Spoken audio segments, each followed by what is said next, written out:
But can we really boil down all struggle to class struggle?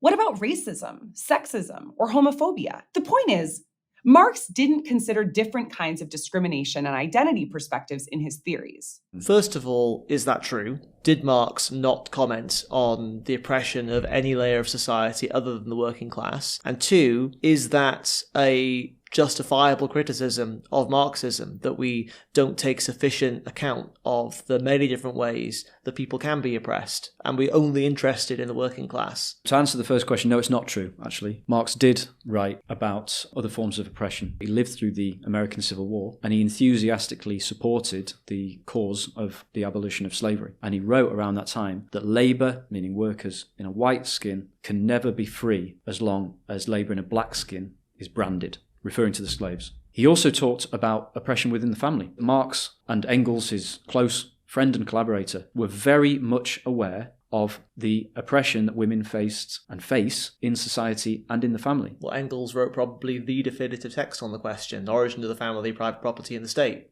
which shows where the oppression of women comes from and how it's linked to the emergence of class society and in turn to the emergence of the state. Yeah, and he didn't say, oh, it doesn't matter or it's identical with class. What Engels explained in that work is that the oppression of women, the position of women as almost in slave-like conditions in many societies, as being the property of men or being second-class citizens, is something that arises along with the division of society into classes. He's not saying that the oppression of women is identical to the exploitation of the working class or exploitation of other classes in ancient forms of society. But he's saying that those two are actually bound up with each other, bound up with private property, bound up with class exploitation and oppression. The thing that I find extremely inspiring about that Marxist analysis of the oppression of women is it identifies that it has an origin and therefore it has an end. Again, dialectically, something that so many people take to be just an inherent part of human life.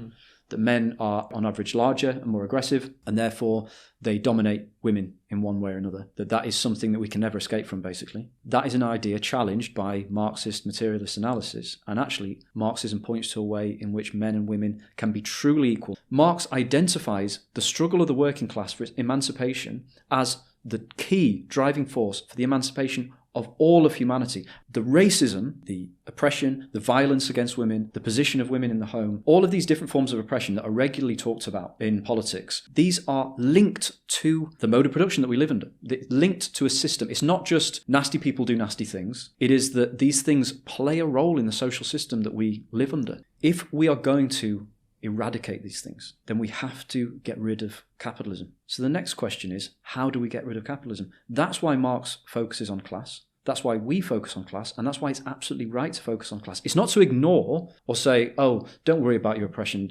You basically just shut up and wait for the workers to carry it out. The point is that the only force on earth that can overthrow the capitalist system is the working class. Therefore, the utmost unity, the highest level of class consciousness, and the revolutionary struggle of the working class to seize power and transform society is fundamental. It is the most important thing if we really want to solve these problems.